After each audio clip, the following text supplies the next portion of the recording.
Dans l'hypothèse où la mairie est encore debout et que la place de la Libération peut servir de lieu de rassemblement et de PC, quels sont, Pierre, les problèmes de communication que tu risques de rencontrer dans ton secteur? Le secteur 2 est un secteur assez ramassé. Le plan Pégase correspond à la période de l'immédiat post-crise, avant l'arrivée des secours organisés. Ce sont les intéressés eux-mêmes qui définissent les procédures à suivre. Chacun, au moment crucial, saura ce qu'il doit faire. Un temps précieux sera économisé au profit des éventuels blessés ensevelis. Les problèmes de communication entre le 1 et le 2 et le PC étant réglés, quels vont être tes problèmes, Jean-Jacques, pour ton secteur, Jean-Jacques? Mon secteur là, est très dégagé au nord et dans l'autre partie ne compte qu'une quinzaine de foyers. Donc je pourrais très facilement revenir par la Grande Rue. À condition qu'elle soit dégagée, la Grande Rue. Dans ce cas-là, je pourrais toujours revenir par la rue des Cigognes à la rue du Centre, très près du PC. Le village est divisé en plusieurs secteurs, où sont répartis les boîtiers contenant les instructions de mise en œuvre de Pégase.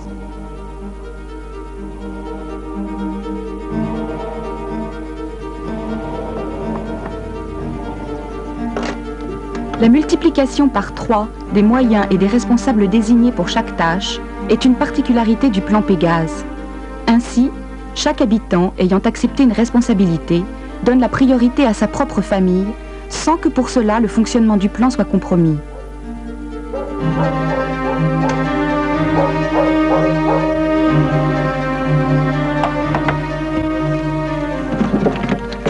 Je suis chef de secteur, je m'occupe donc de ce boîtier qui est à l'abri des effondrements, dans lequel se trouve un cartable qui contient des documents ainsi qu'un marqueur qui me permettent de faire l'état des lieux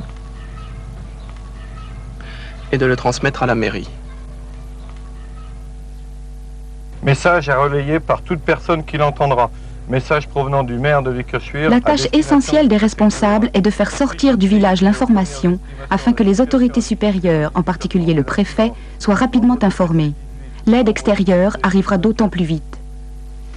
On sort. Doucement. Après s'être mis sous les tables, les secousses étant terminées, l'instituteur donne le signal de sortie.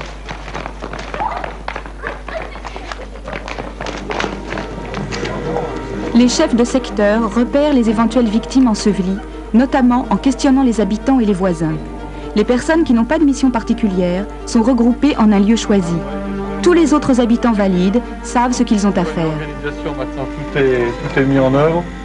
En ce qui concerne les personnes âgées, on vous emmènera principalement vers le stade pour profiter des locaux, donc des vestiaires et du clubhouse.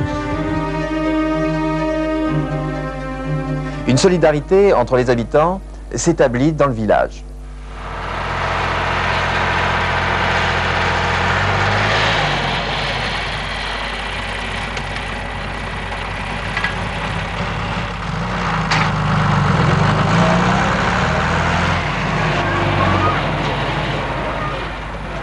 Pour dégager les victimes des décombres et rétablir les liaisons routières vers l'extérieur afin de permettre l'arrivée des secours, des tracteurs ou autres engins seront nécessaires.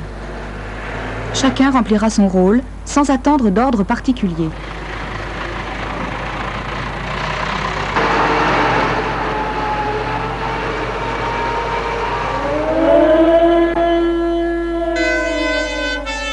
Revenons sur les consignes générales. Dès les premières secousses, restez là où vous vous trouvez.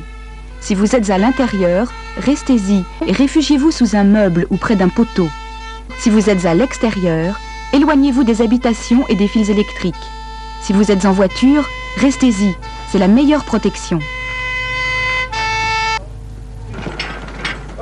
Les secours s'organisent. Les pompiers sont entraînés à ce genre d'opération. Ils dégagent les personnes ensevelies. Délicatement, oui, doucement. L'une des 38 tâches de la partie prévention de Pégase consiste à identifier un espace de survie dans chaque habitation. Une procédure d'identification a été mise au point pour repérer l'endroit le plus sûr de chaque logement. Une affichette, en permanence sous les yeux des occupants, indique l'endroit de ce point refuge transitoire. Des précautions particulières sont prises. comme la fixation du mobilier au mur ou comme le choix de lustres légers, sans danger.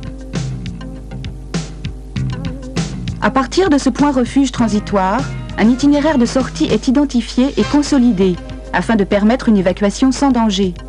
Poteaux reprenant le porte-à-faux de la toiture afin de l'empêcher de basculer. Fixation des tuiles au-dessus des portes de sortie pour éviter leur chute sur les habitants qui évacuent le logement. Voici la mise à jour de Pégase. Merci Marie-Hélène. Et s'inscrit à l'ordre du jour du prochain conseil? Oui, bien sûr. D'ailleurs, je suis en train de... Le plan Pégase n'est pas figé, mais il est en évolution constante.